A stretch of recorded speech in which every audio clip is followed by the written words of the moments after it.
में चाइना और पाकिस्तान के साथ खड़ा हुआ दिखाई देता है, इसमें कोई शक ही नहीं है। और मैं बार बार बोलता हूँ भारतीय जितने भी मीडिया वाले हैं और अपनी वीडियोस में, please do not trust USA. वो कभी भी आपका साथ नहीं देगा। इंडिया आउट के नारे आपको नेपाल में, बांग्लादेश में, मालदीव्स में, इवन की भूटान में सुनने शुरू हो जाएं, इसका मतलब है कि जहर आहिस्ता आहिस्ता उनके दिमाग में डाला गया और ये शुरू हुआ सारा चाइना की तरफ से। तो ये नफ़रतें आपको दिखती हैं इन सारी कंट्रीज़ की, उसका रीज़न यही है। अब ये नफ़रतें आहिस्ता आहिस्ता ग्लोबल साउथ की कंट्रीज़ में भी डालनी शुरू हो गई हैं। प्राइवेट नहीं, वो भी गवर्नमेंट से पूछ कर लेना पड़ता है। और प्राइवेट आर्मी वो भी कंपनीज लगा रही हैं, यानी कि उन्होंने पाकिस्तान को बोल दिया तुसी निकम्मे हो, तुमसे कुछ नहीं होगा। अब मैं अपने लोग भेजूंगा यहाँ पर जो आर्मी के नाम पर आएंगे, सॉरी, जो आएंगे एज इंजीनियर्स लेकिन होंगे आर्मी के आदमी, और वो बीच में बैठकर अपने लोगों को प्रोटेक्शन देंगे।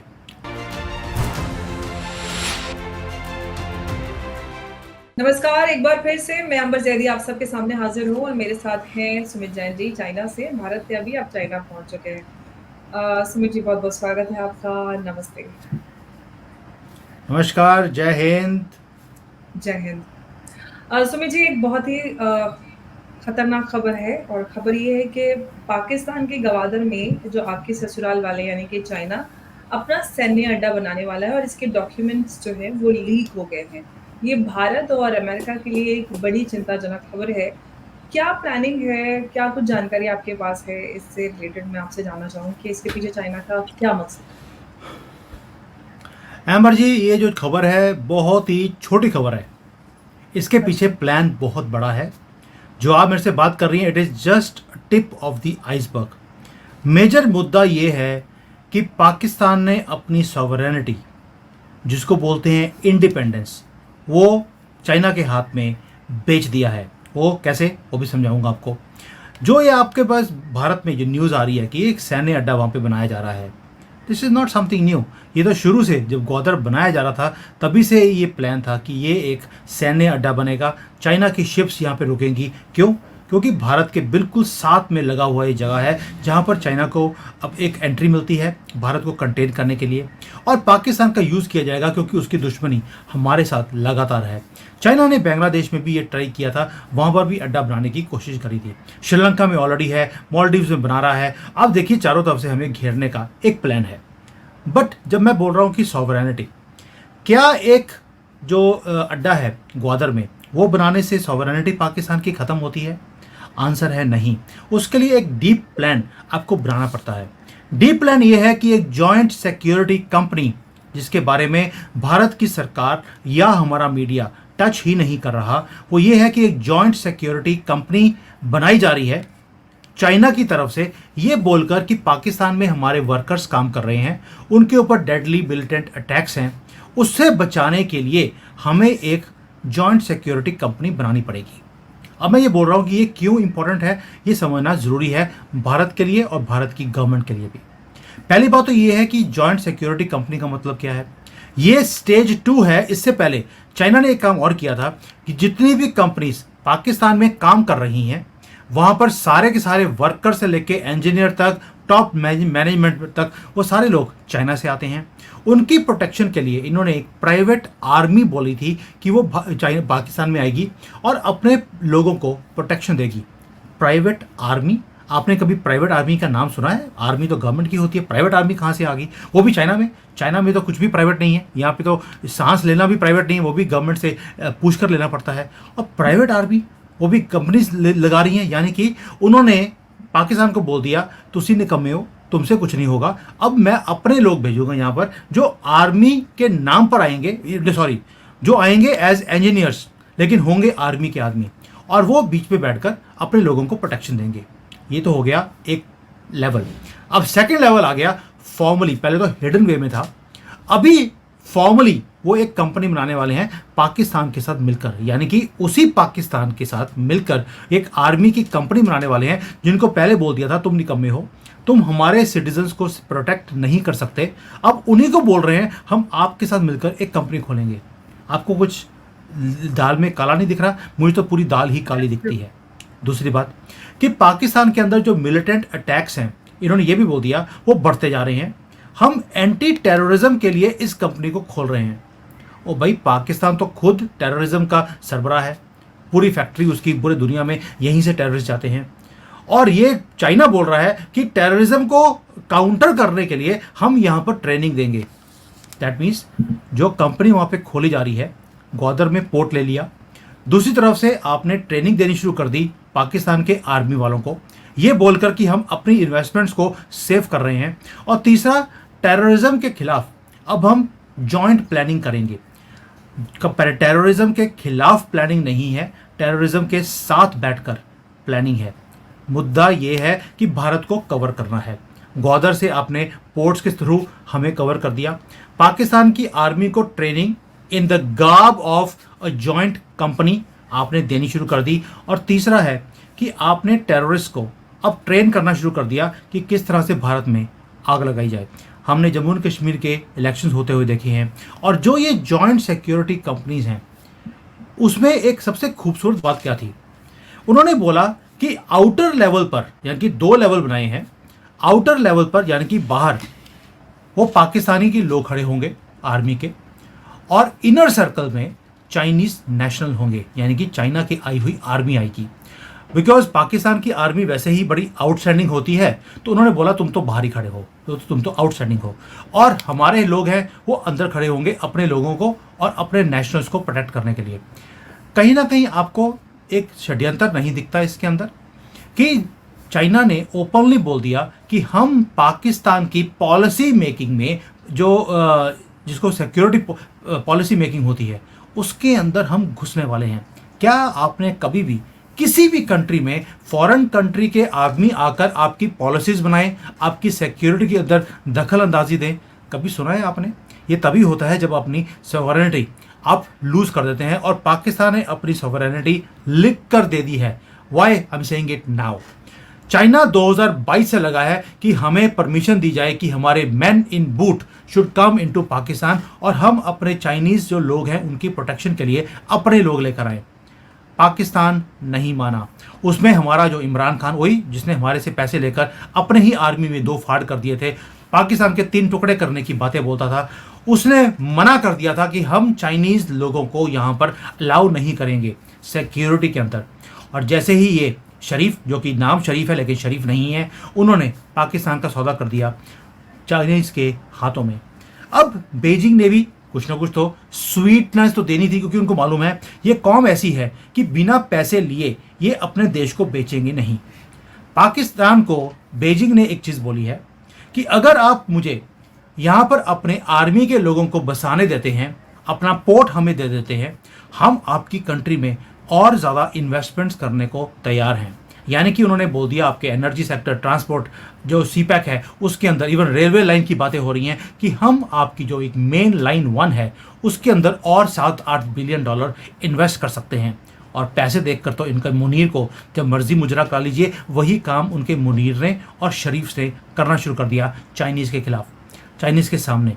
क्या इंडियन मीडिया में इसके बारे में कोई बात हुई, कोई चर्चा हो रही है? नहीं हो रही है, क्योंकि ये इतना क्रिटिकल मैटर है और हमारी सारी मीडिया ने इसको मिस कर दिया। एम्बर जी, आपको दाद देता हूँ, आप ऐसे मुद्दे लेकर आती हैं जो सारी मीडिया टच ही नहीं करता, इसलिए आपको और मुझे दोनों को ब्लैकलिस्ट किया जाता है कि ये लोग जो मुद्दे हमने टच नहीं करने होते, ये दोनों बैठकर ये टच करते हैं। नाउ एक आखिरी पॉइंट एक और बोलूँगा कि चाइना इस वक्त बहुत बड़े षड्यंत्र की तरफ काम करता जा रहा है। मैंने इसके ऊपर एक बड़ा डिटेल में वीडियो भी बनाया था कि चाइना नवंबर की वेट कर रहा है। नवंबर में यूएस में इलेक्शंस में कौन जीतने वाला है, ये चाइना के फ्यूचर को डिटर्मिन करेगा। अगर ट्रंप आ गया तो पूरा का पूरा सिनेरियो डिफरेंट है, अगर कमला हैरिस आ गई तो डिफरेंट है। और चाइना ने दोनों इश्यूज़ के लिए अपने आप को तैयार करना शुरू कर दिया। और ये मैं नहीं बोल रहा, पाकिस्तान के अंदर जो बड़े बड़े थिंक टैंक्स हैं उनको भी मालूम है कि चाइना हमें यूज़ करेगा एज अ ह्यूमन बॉम्ब। उनके वहाँ पे राइटर्स भी हैं जिन्होंने किताबें लिखी हैं। उन्होंने बोला कि अब पाकिस्तान चाइना हमें एक ह्यूमन बॉम्ब की तरह यूज़ करेगा भारत के खिलाफ, और हमें करना पड़ेगा क्योंकि हम एक एक कर अपनी सॉवरेनिटी चाइनीज़ के हाथों में छोड़ते जा रहे हैं। And we have no choice, हमें पैसा चाहिए अपनी कंट्री को चलाने के लिए, and we have no other friend than China. लेकिन सुमित जी, जो ये आपने पूरा मामला डिटेल में बताया है और काफ़ी विस्तार से आपने बताया कि कितना बड़ा ये खतरा है, और इस सबको देखते हुए समझ में आता है कि भारत के लिए चाइना जो है वो काफ़ी लंबे अरसे से भारत को हर तरफ से घेरने की प्लानिंग कर रहा है। साथ में ये खतरा यूएस के लिए भी है। लेकिन इस खतरे को समझते हुए, भाँपते हुए हम इसके बारे में अगर चर्चा करें तो उम्मीद करते हैं कि इंटेलिजेंस इस पे ज़रूर नज़र रखी हुई होगी, उस पे काम हो रहा होगा। लेकिन क्या कुछ भारत और अमेरिका इससे बचने के लिए, या कोई भी प्रिवेंटिव मेजर्स की हम बात करें, क्या कुछ हो सकता है? देखिए, पहली बात तो अमेरिका की ले लेते हैं। अमेरिका हमें दिखता है बाहर से कि हमारा बड़ा अच्छा दोस्त है। बड़ी वहाँ पर मोदी जी की तारीफ़ें होती हैं। कितनी तारीफ़ें होती हैं हमने देख लिया। अजीत डोभाल जी के नाम पर उन्होंने एक एफआईआर लॉन्च कर दी है, समन भी कर दिया है कि यू शुड कम हियर। कब? जब मोदी जी अमेरिका में जाकर उनकी वाट लगाने वाले थे, क्योंकि उन्होंने डीप स्टेट जो है, उन्होंने जैसे राहुल गांधी के साथ मिलकर भारत में गवर्नमेंट को गिराने की कोशिश की है, उसके साथ मोदी जी वहाँ पर जाकर उनकी वाट लगानी थी। उससे पहले उन्होंने अजीत डोभाल के ऊपर एक काज गिर दी। यानी कि अमेरिका इस पूरे प्लॉट में चाइना और पाकिस्तान के साथ खड़ा हुआ दिखाई देता है, इसमें कोई शक ही नहीं है। और मैं बार बार बोलता हूं, भारतीय जितने भी मीडिया वाले हैं और अपनी वीडियोस में, please do not trust USA. वो कभी भी आपका साथ नहीं देगा। और राहुल गांधी ने अमेरिका में जाकर अमेरिकन को क्या चीज़ समझाई है, ये सबसे खतरनाक बात है जो मैं अभी आपके सामने डिस्क्लोज कर रहा हूं। अमेरिकन को ये बोला है कि आप भारत की तरक्की को रोक दीजिए, क्योंकि अगर भारत की तरक्की ऐसे ही होती रही जैसे आज मोदी जी करने की कोशिश कर रहे हैं, भारत आपके लिए चाइना से बड़ा थ्रेट बनने वाला है फ्यूचर में जाकर। क्योंकि भारत एक डेमोक्रेटिक कंट्री है, आप उसके ऊपर ना तो सैंक्शंस लगा सकते हैं जिस तरह से आप चाइना के ऊपर लगाने की बातें बोलते हैं, क्योंकि वो कम्युनिस्ट कंट्री है। भारत के ऊपर सैंक्शन लगाना मुश्किल हो जाएगा, इसलिए इसकी तरक्की को आज ही रोक दीजिए। मेरी गवर्नमेंट को ले आइए, मेरी तो पूरी फैमिली आपके बूट पॉलिश करती रही है, मैं तो आपका थूका हुआ भी चाटने को तैयार हूं, मुझे प्रधानमंत्री बना दीजिए। तो ये सारी बातें जब राहुल गांधी वहां पर करके आया है, अमेरिका के अंदर एक इंटरेस्ट जाग गया है मोदी जी की गवर्नमेंट को गिराने के लिए। और चाइना जो कर रहा है पाकिस्तान के साथ मिलकर, it is music to US's ears. Now Bharat क्या कर सकता है? भारत के लिए पहली बात तो ये है, it is good news also. अगर चाइना के लोग पाकिस्तान में आकर सिक्योरिटी का काम करेंगे, ये वही वाला हाल होगा जैसे राजीव गांधी ने हमारे आर्मी को जाफना में भेज दिया था, श्रीलंका में। और हमारे लोगों को, क्योंकि वहाँ पर वहाँ का जो डेमोग्राफी है, वहाँ का जो टेरेन है, उसके बारे में पता ही नहीं था। इट वॉज लाइक ना एक नेगेटिव चीज़ हमारी आर्मी के लिए हुई थी। पाकिस्तान में अगर चाइना के लोग आते हैं, भाषा उनको आती नहीं, इन जाहिलों के साथ रहना आता नहीं है, और इनके तौर तरीके इनको पता नहीं है, Chinese will have a tough time. आपने देखा कि चाइना ने अपने जो टीचर्स थे वो भेजे थे पाकिस्तान में मैंड्रीन सिखाने के लिए, उनको भी मार दिया गया था। क्यों? उनको पता नहीं था। अब जबकि उनके पास सिक्योरिटी गार्ड साथ में थे, तो भी वो अपने लोगों को बचा नहीं पाए। तो यही काम चाइना के लिए दोबारा से होने वाला है। दूसरा, ये मोदी जी की गवर्नमेंट है, ये कांग्रेस की गवर्नमेंट नहीं है। कि अगर चाइना पाकिस्तान के साथ मिलकर और यूएसए का डीप स्टेट के षड्यंत्र को सबको कंबाइन करके हमारे खिलाफ कोई काम करेगा और हमारे अज्ञात वीर चुप करके बैठे रहेंगे, ऐसा पॉसिबल नहीं है। ये जो अननोन गनमैन है, उन्हें मालूम है कि कहाँ पर कैसे कौन सा काम करना है, ताकि दूसरे वाले का जो पूरी प्लानिंग है वो धाराशाह की धाराशाह रह जाए। So please understand, trust your leadership. This is Modi's government and he knows how to answer their adversaries. Of course अपनी हमें लीडरशिप पे भरोसा है। प्रधानमंत्री मोदी के नेतृत्व में जिस तरह से भारत आगे बढ़ रहा है और भारत की विदेश नीति का खास तौर से बोलबाला है, तो पूरा भरोसा है। लेकिन ऑफ कोर्स एक जिम्मेदार नागरिक होने के नाते जो सामने इस तरह की खबरें आती हैं, तो चिंताएं ये बहुत ही स्वाभाविक है कि आप हमें चिंता होती है और हम इस तरह के डिस्कशंस करते हैं। लेकिन एक बात अगर हम बात करें, जो हमारे आस पड़ोस के ममालिक हैं, जैसे पाकिस्तान है, श्रीलंका है, बांग्लादेश। बांग्लादेश की इकॉनमी भारत की वजह से ही इतनी मजबूत हुई थी। लेकिन हम श्रीलंका और बाकी मुल्कों की बात करते हैं, पाकिस्तान और नेपाल। भारत लगातार इनको काफ़ी मदद करता है, और ये लोग चाइना और भारत दोनों से ही पैसा खाते हैं। आपको क्या लगता है, इनको ये समझ में नहीं आता कि जो जिस तरह की न्यू इम्पेरियलिज्म की पॉलिसी चाइना की है, वो उनके लिए खतरनाक है? भारत ज़्यादा उनका एक ट्रस्टेड और बेहतर अलाय है। पहली बात, अमर जी, आप तीन कंट्रीज का नाम लिया, पाकिस्तान, नेपाल और Bangladesh. Why we are talking about these countries, और चाइना को ये तीन कंट्रीज इतनी अच्छी लगती क्यों है? दो तीन रीजंस हैं। पहली बात यह है कि यहाँ पर आपको हुक्मरान जितने भी हैं, यानी कि जो लीडरशिप है, वो सबसे ज़्यादा करप्ट आपको आदमी इन तीन कंट्रीज़ में दिखते हैं। भारत में भी कोई कमी नहीं थी कांग्रेस के टाइम पर, रिमोट कंट्रोल की सरकार कोई चलाता था। वो कैसे एक पोल के डांस से उसने करियर शुरू किया और दुनिया की थर्ड या फोर्थ रिचेस्ट लेडी बन गई, कैसे बन गई? तो आप समझ सकते हैं कि यहाँ पर भी चाइना ने तरक्की तब करी जब कांग्रेस की गवर्नमेंट थी, इसलिए उसे इतना पसंद भी किया जाता था। यानी कि चाइना को वो सब कंट्रीज अच्छी लगती हैं या हुक्मरान अच्छे लगते हैं जो करप्ट हो। अब ये जो लोग हैं, जो पाकिस्तान, नेपाल और बांग्लादेश की जो लीडरशिप है, पाकिस्तान से तो भारत उनको का सिर्फ लेना देना है, पैसे, लेकिन बांग्लादेश, श्रीलंका और नेपाल, ये जो पाकिस्तान तीन पूरी तरह कंट्रीज से है, चाइना निर्भर है। मैं सारी कंट्रीज की बात इसलिए कर रहा हूँ बिकॉज सभी में कोई फर्क नहीं है। जब जब वहाँ पर जो गवर्नमेंट्स हैं, all those governments were corrupt, उन्हें सिर्फ अपने पैसों से मतलब था, उन्होंने अपनी जेबें भरी और अपनी कंट्रीज का सौदा कर दिया। क्या एम्बर जी, हमारे देश में, भारत में 2008 में जाकर चाइना में एक एग्रीमेंट नहीं साइन हुआ, जिसके बाद हमारी कंट्री का भी भट्टा बैठ गया था, पूरी इंडस्ट्री डाउन आ गई थी, हमारे देश का सौदा हो गया था, हम फ्रेजाइल 5 में आ गए थे। क्या आपको भारत का वो टाइम भूल गया है? ये तो हमारी खुशनसीबी है, पिछले 10 सालों में हमने तरक्की देखी, हम उस सारे गंदे टाइम से बाहर निकल गए और हमारी इकॉनमी राइज करनी शुरू हो गई है।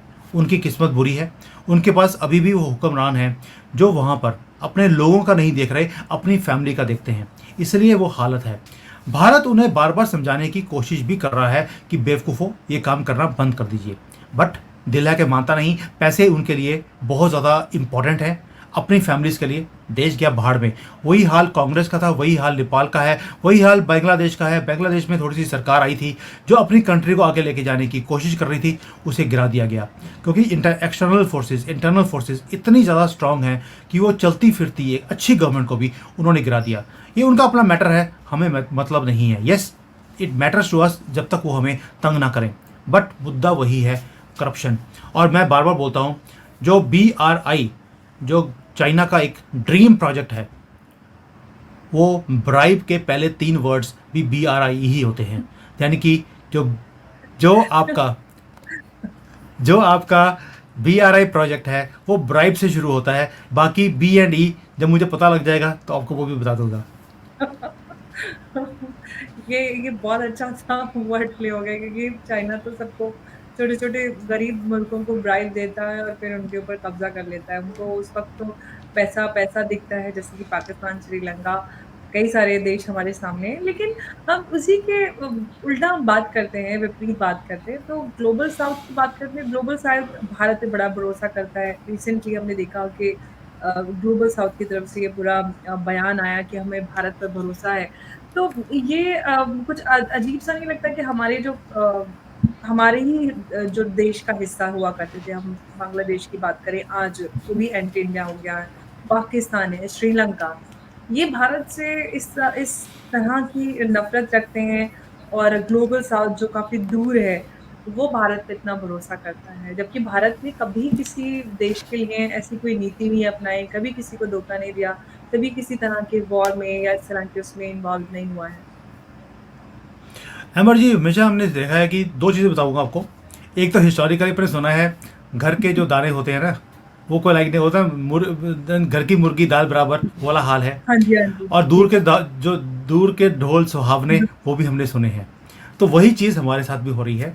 हमें एक मुर्गी जो है वो उसको दाने के भी कम देखते हैं वो लोग, बट उसके पीछे रीज़न है एक।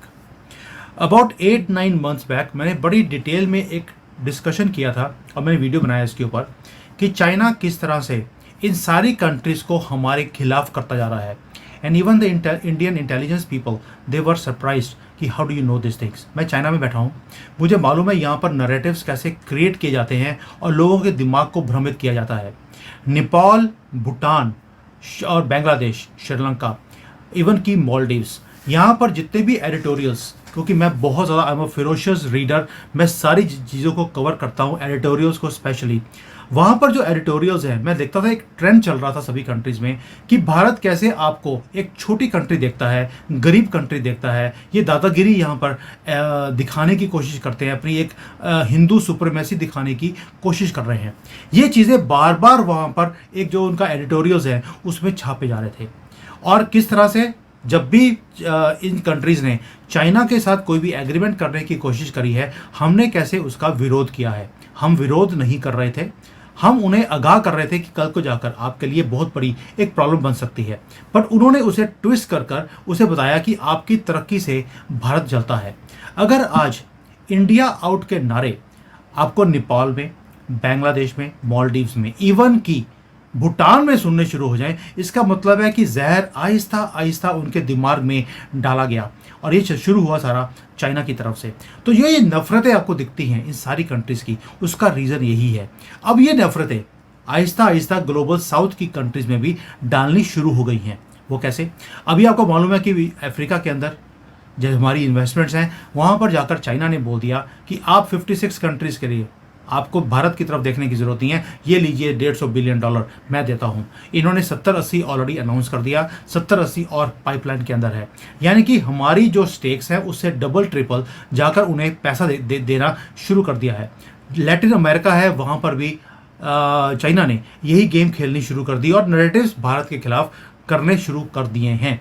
यानी कि जो काम उन्होंने हमारे नेबरिंग कंट्रीज़ में किया, जहर घोलने का उनके दिमाग में, वही चीज़ बाकी कंट्रीज़ में होनी शुरू हो गई।